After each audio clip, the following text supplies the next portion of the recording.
without further ado, let us speak to Kevin Holland, who is joining us right now via the Magic Zoom. There he is. Hello, Kevin. How are you?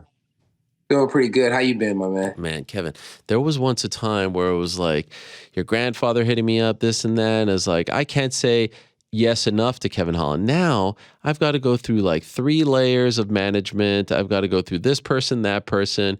You're officially you got your own podcast now. You're too big time for us little people. I mean, I feel like you've officially graduated. Stop it. Yeah. Podcasting. Shout out to Realize, Recognize. I got to get you on there one day so you can show me how things are truly done. So you can show me how it's truly done. Me and the whole crew, Yes. Learn from the best. That'd be awesome. Well, you're doing big things. Congratulations on the new deal. You've got the new fight. Could I ask you, first and foremost, was the retirement ever real? Or was it always just, because you're a great marketer. You've always come out with these great videos to promote your fights, to announce your fights. Was this all just, a mechanism to get to the December 3rd fight? Or was there a period there where truly in your mind and soul, you were actually retired? I think, yeah, for a second there, I was like, hey, I could walk away right now and be happy. You know what I mean? No stress. People were like, even with the last performance, I was like, I'm cool with it. Why? Samurai code. Ready to die at any time. Fuck it, Bushido. It is what it is. You know what I mean? I seen D-Rod get the Neil Magny fight.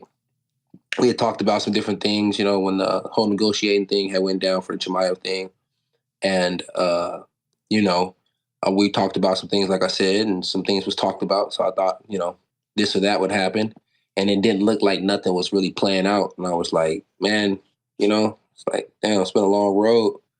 I was like, I don't really want to sit down for a long time to get the name back right. You know what I mean? I want to get right back in there. It didn't look like that was going to happen. So I was like, if I got to sit down for a while, there's a couple of things in my body I could take care of. You know what I mean? A couple of things I could do. So I'm just going to gracefully bow up out this thing, take my little chippers, take my little checks, invest, do some smart things, work on some other things in life, and, be done. I wasn't going to get out of the USADA testing pool or anything like that. I mean, I was just going to be done on my own sake, It's like I never have to get out of the USADA testing pool, even when I am officially retired, because I don't never plan on doing steroids. Right. So how long did that period last? Hopefully they approve the blue chews, though, because your boy heard about them blue chews. You know what I'm saying? Yes. How long did that period last where you were, in your mind, at least kind of done over it? Until I got hit up with what I wanted, and I was like, hey, I can't turn that down. I said if I got something magically wonderful or delicious, you know what I'm saying, I would step back up, and, what's more wonderful than Wonder Boy? That's right. So, yeah. I had D-Rod on the show, and he said that you were the one who hit him up and told him before anyone knew that, hey, some things are happening here, that things were going to get rejiggered. And so if I'm reading between the lines, like, did you feel because you hit him up and you guys had some sort of understanding that when that was all said and done, that you guys would fight later on, and you were upset that that wasn't the fight that was happening for you? Is that what you were alluding to?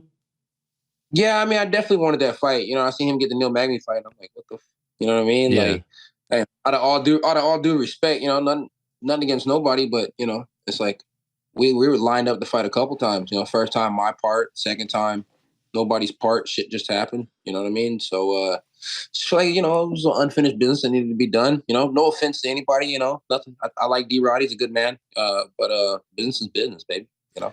And if I ain't mistaken, the boy got that number now. So I was looking to grab what was supposed to be mine. But could you not now say a main event fight against Wonder Boy is a much bigger fight than that one?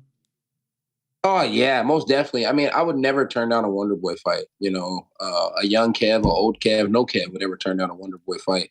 I think I can strike. The whole world seems to think I just got a right hand. I think I got a lot more than that. Kung Fu black belt for a reason. Like I said, everybody's Kung Fu fighting. So we got a Kung Fu versus karate. Come on, bro. It's old school stuff. This is fun. This is very, very fun. I'm excited about this one. I'm loving it. Is this like a dream fight for you? Fair to say? Yeah, it's fair to say. I mean, fair to say. Yeah. Veteran striker, been around the game for a long time. What he's done speaks for itself. So, yeah, I mean, I'm really excited, yeah. So if I can, because, we haven't heard much from you since September 10th. Obviously, you have the podcast, and you've done a couple of episodes, to the best of my knowledge.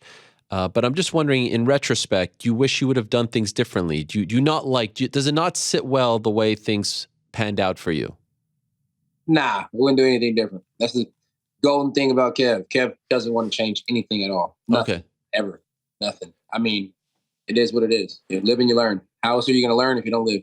So When were you first approached with the idea that you're going to have to now fight arguably the toughest guy of the 6 people involved here, that things are going to change in an unprecedented, like when were you first approached with this? the morning of weigh-ins, I got called, asked what my weight was. I was on point on what I was supposed to be, a little under. I was like, yeah, this is what I am. You know what I'm saying? And they were like, let's talk. So we went and talked. I think it was a fruitful conversation. So, no complaints here. No complaints. I'm not a complainer. And my understanding was, while all that was going on, even when they announced it, you were the last one to sign your bout agreement. You were kind of like the last, the holdout, if you will. Is that accurate? Yeah, I mean, like I said, we had talked, and I'm myself. I have my manager Oren Hodak, and then you have the UFC, and they have all of their staff and all of their people. And I think something had got crossed in between the lines on their half, and maybe something wasn't clear on me and Oren's half. But then once everything got cleared up, it just so happened I just happened to be the very, very last one to sign.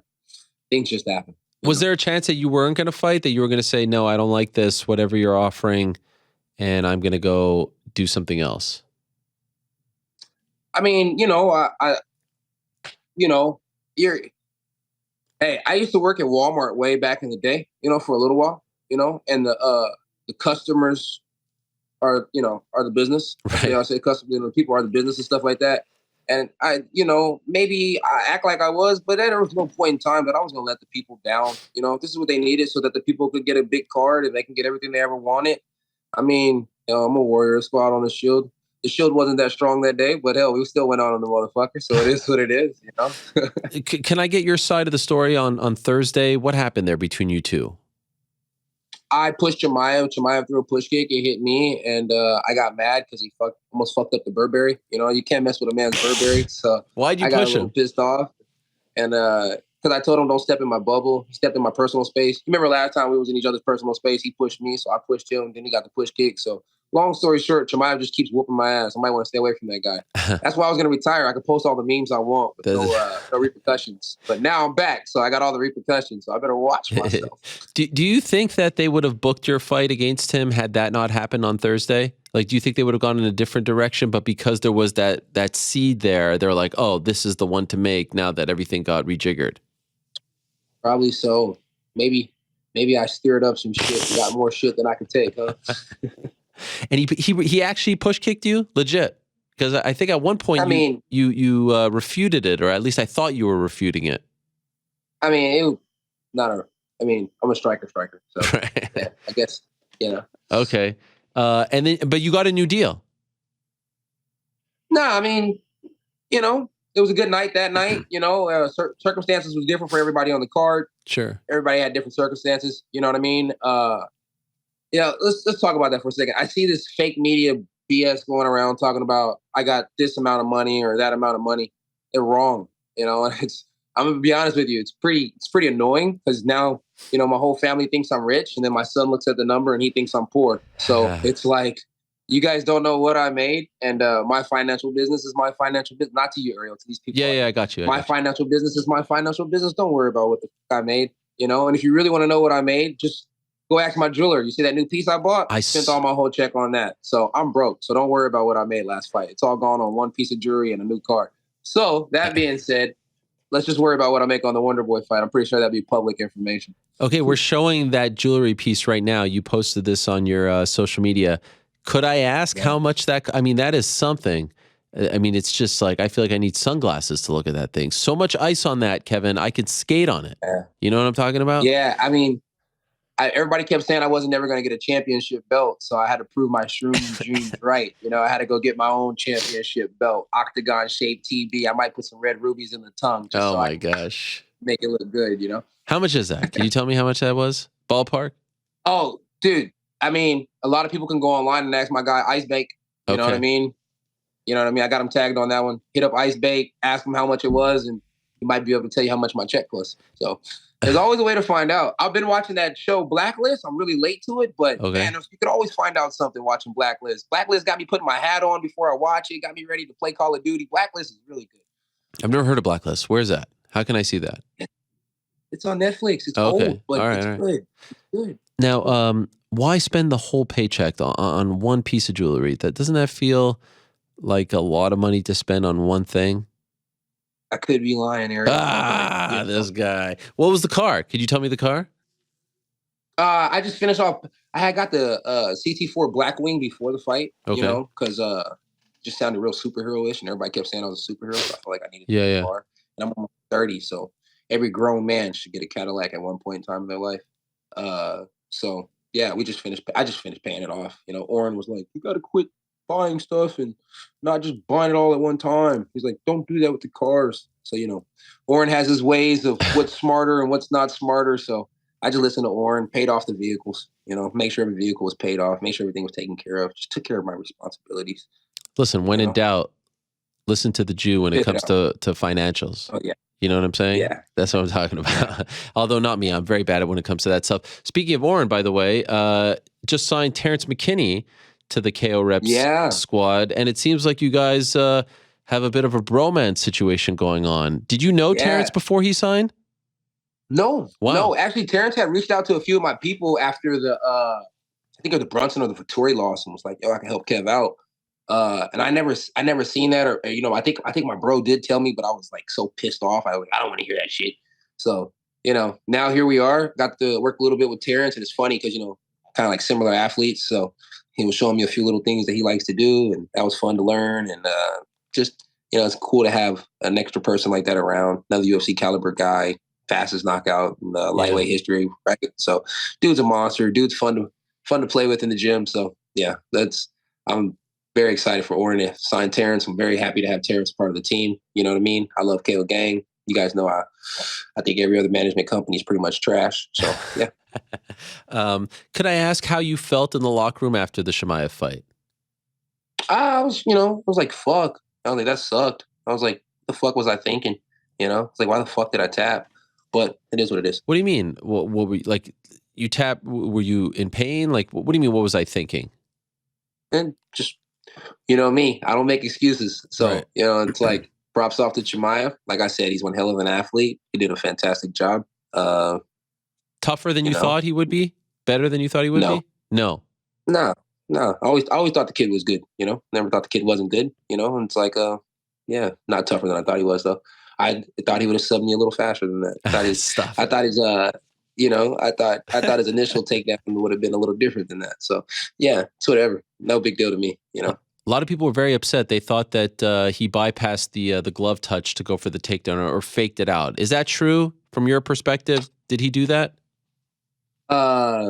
Anybody who thinks that I'm going to block a jab this high in the freaking air, I mean, that's a discredit to my striking. And until I beat Wonder Boy, we'll decide how good my striking is after that, right?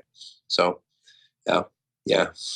Wait, after the Wonder Boy fight, just don't disrespect my striking ever like that again, thinking that I'm parrying a jab that's over my head. Like, what the fuck are you? I mean, you know, but my fault. Protect yourself at all times. I didn't protect myself at all times. So did he fake it though? No, I like, was did he ever extend? You just regret, or maybe not regret, but like you're saying you shouldn't have put it out there to begin with.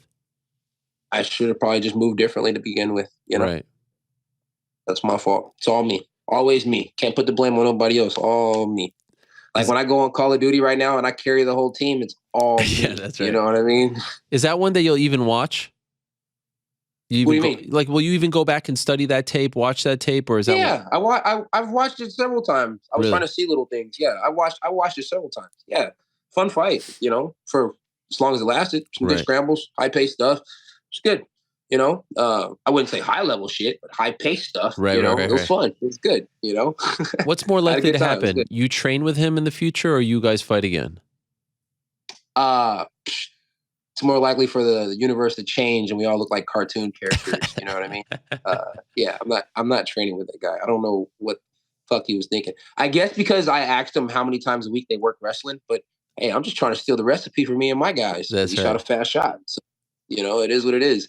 To me and my team against the world, I'm not training with no other squads. I may stop in, say what's up to some people that I think are really cool. Shout out to those boys out there at RVCA, everybody except for Luke Rockhold.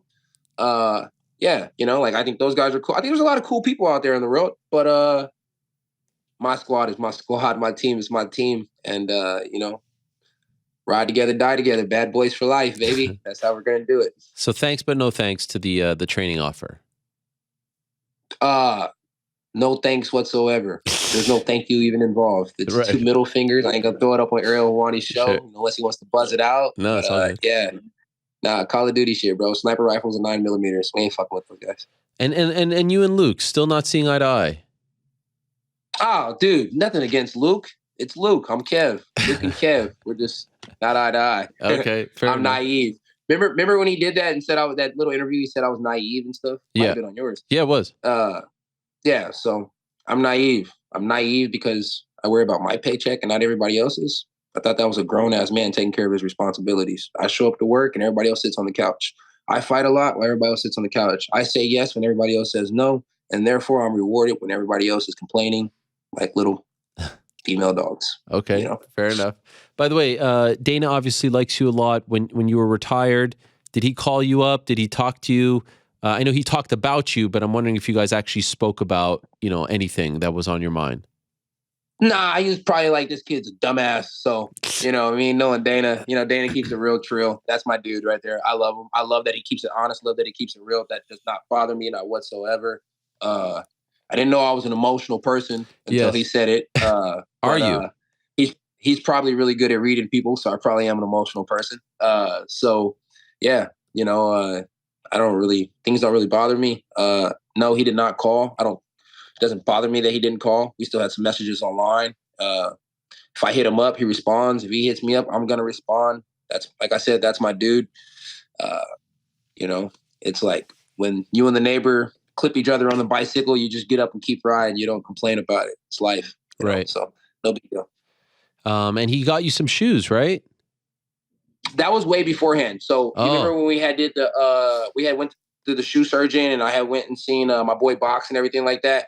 So when we went and did all that, we stopped at the shoe surgeon spot and I was going to get the shoes myself, but Dana was like, boy, put your little chunk change away. I got you this time. And so that was pretty cool. But, me and him, we just go back and forth on shoes. So he got me something that I truly wanted. I got him something that he thought was pretty cool. I actually see another pair of kicks that I want to get him that are pretty cool. But, I like them a lot, but there's another pair that's kind of similar to him out there in the world. And he got those already for somebody else. So I don't want him to have to look at them and compare them and try and compete. You know what I mean? But I might get it just for that simple fact so he can compare and be like, yeah, I like this for the bang of the buck and I like that for the bang of the buck and yada, yada, yada. Which ones? Which ones are those? Dude, I don't know if I'm allowed to say. Okay. I'm going to say it anyways because I think they already dropped the preview for it. But if you look at my boys, The Closet, the Deaf of Dreams, they're dropping some the Chuckies. And, my guy over there at the shoe surgeon, they make some Chuckies. So, 2 different versions of the Chuckies. Got it. You know what I mean? Slight differences. It's going to be fun. But, to each his own, you know what I mean? It's like everybody plays the game. This guy kind of gets creative with that idea off of something he might have seen. And I know that the other company does the same thing as well. So it is what it is. Okay, fair enough. By the way, speaking of fun, are you happy with the idea that, at least in this fight with Wonder Boy, there probably won't be one takedown attempt? Not to say that you can't do it, but I feel like both of you kind of have this agreement that you have no interest in doing it for this fight. Crazy thought or no? I can't say that, bro. It's a mixed martial arts fight. Okay. There's some people I never thought were going to shoot for a takedown. They shot for a takedown. There's times I thought I never was going to shoot for a takedown. I shot for a takedown. So at the end of the day, it's mixed martial arts. People always think that I'm like, oh, Kevin's this and that. Kevin's against wrestling. I'm not against wrestling. It's just out of mixed martial arts, it's not my favorite style. We all have a favorite style. It's not my favorite style. And since it's not my favorite style, it's probably my least, dominant style. So that being said, yeah, I don't plan on going in there shooting for any takedowns against Wonder Boy. To be 100% honest with you, I plan on knocking Wonder Boy the fuck out, So I think Wonder Boy is a fantastic fighter. I think that his style it's wonderful. It's fits his name. But that being said, Pettis was able to knock him out. And I think that I'm going to be able to knock him out. I think Pettis was able to find his chin. I think I'm going to be able to find his chin. So, and I think when I find his chin, I think I hit a little bit harder than Anthony Pettis. So we shall find out. Would you like to retire him? Would you like this? Like, is that a badge of honor for you?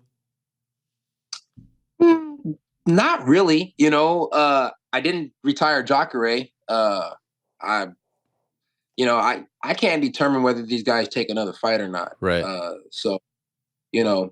But I'm for sure going to make them think about some things. You know what I mean? So, yeah. And, that's just what I'm going to do. I'm going to put my right hand on his face. And that's the thing about it. We all know that. Like, we know he's going to do all these different things. And we all know that I'm looking for one specific thing. It's a right hand on his face. He knows that's coming. Right. So don't worry about all the other things that I can do. Just worry about this one. You see that ring right there? Worry about that. That's right. Smackaroo. I feel like right across the I feel like the UFC likes you a lot, and I feel like this is almost like, hey, we know that you were put in a tough spot. This is this is a make good. Do you feel like it's the same? It could be. It could be if I go out there and wrestle to make good. But at the end of the day, let's not get this mistaken. A lot of people who go out there and strike with Wonder Boy usually look crazy. Jeffrey Neal, a friend and a foe. It's like dude can strike. Dude can strike really well. He couldn't strike with Wonder Boy. Vincent Luque strike really well. And these are two different styles of striking, two completely different styles of striking. Couldn't strike a Wonder Boy. Pettis was a crafty motherfucker. He figured it out. Excuse my language, but he figured it out. I like to think I'm pretty crafty too. So I think I can figure it out, and I think my Kung Fu beats his karate. Okay. By the way, no drama recently, right? No issues. No, I feel like we've gone a good stretch with no like superhero stuff, no crime, fighting, nothing like that. Unless we didn't hear about Nothing being reported. Nothing's being reported. There's stuff that's happened that we don't know about? I live a fun life. Wow. Anything you want to share?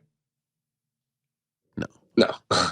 I live a fun life though. I love life. Yeah. Always. I have a good time.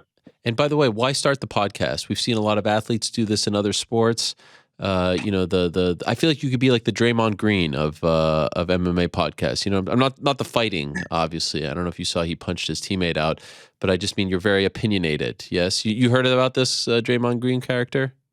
I heard a little bit about it, but I didn't pay too much attention to it. I'm not really good at remembering who celebrities and people like that are. Okay. I just don't really pay attention. So it was like Draymond Green, and I was like, oh, who the fuck is it? And then as soon as I seen his face, I was like, oh yeah.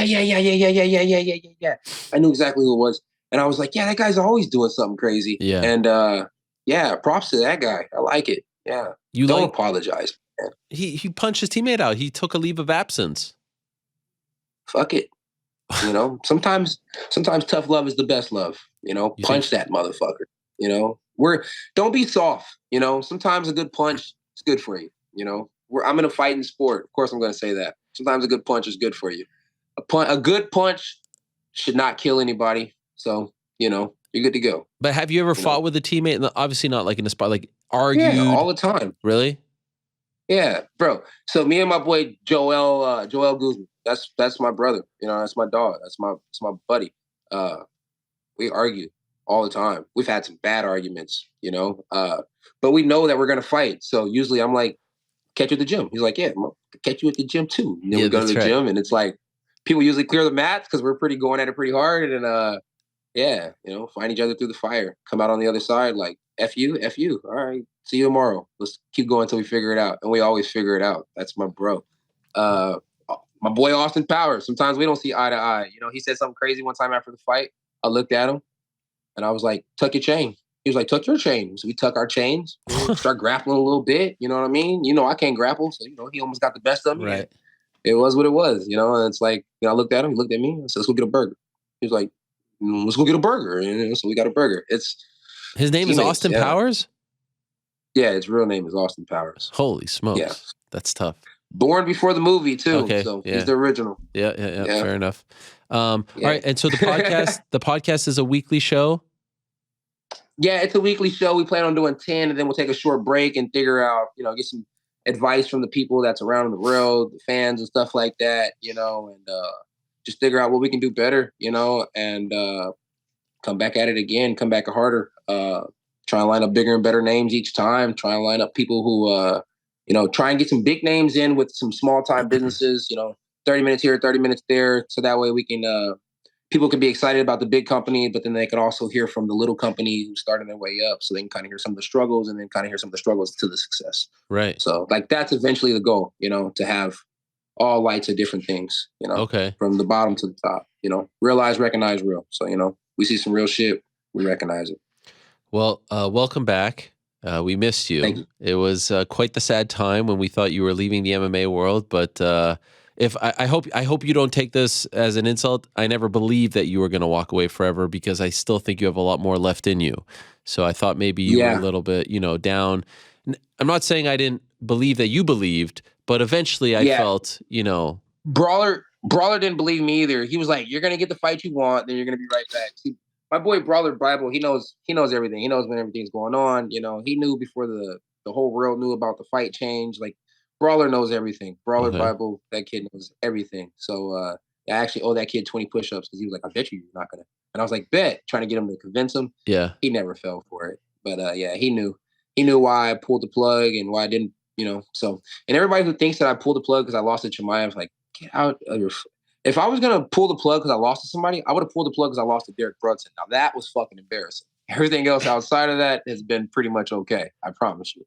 And so it was really because of the Rodriguez? Like you felt like you had a deal? I was pissed. I was like, I was pissed. There was just one person that wasn't aware of everything that we had talked about in the back. And I feel like they were kind of giving us a little bit of a hard time. And so I was like, bro, I don't feel like dealing with any more politics right now. I just want to get the fight. You know what I mean? One of the 2 fights that you guys guaranteed me. That's all I want. I want to do that. I don't want to think about nothing else. You know what I mean? I want to focus on my other crafts while still doing something that I love to do.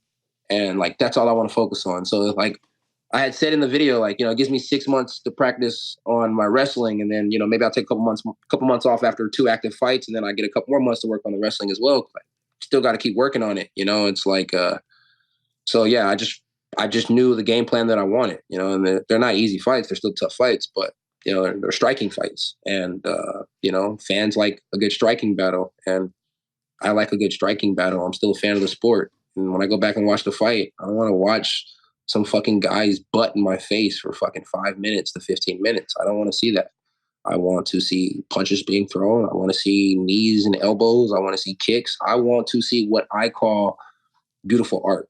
The grappling is dope if you're actually grappling around. That's why I can say props to Chimaev. We were grappling around. Guy did good. You're just sitting there, laying there. It's like, bro, fuck you, dude. It's like, fucking go do a jiu-jitsu match. That shit's fucking boring. Nobody's paying to see that. So yeah, some people do, I guess. Some people have that weird fetish. They want to see 2 men on top of each other getting all luxurious and shit. Hey, pull that scene out right there and we're putting it on my OnlyFans. And by the way, last thing, the 2 fights, were they D-Rod and Wonder Boy? Yeah, honestly, I would have loved to get D-Rod right away, even though I had to get a little PRP. You know what I mean? It's like just a little continuous thing. PRP and me, we just talked to each other well. So it was like, I was like, I really wanted D-Rod because if I'm not mistaken, I was like, no, this would be the 23rd win. So yeah, I could take Wonder Boy for the 23rd. And then I know it doesn't make sense to backdoor to D-Rod, but it's like, I wanted to backdoor and beat D-Rod for the 24th win. So I could have 24-8 on my record, like Kobe with another motherfucking Kobe practitioner. Oh my gosh. Yeah, it sounded pretty sick. That is pretty sick. Hey, we all got to have a little fantasy in our room. You know what I mean? Man, well, welcome back. Thank you for doing this, Kevin. I appreciate it very much. Good luck to you on December 3rd. Should be fun. Always fun to talk to you, my friend. Yes, sir. Appreciate you. All right, I'm about to go Call of Duty it up. All right. Boys are waiting for me. Enjoy. There he is, Kevin Holland. I mean, is there anyone cooler than Kevin Holland? I mean, I'll never be cooler than that guy, right?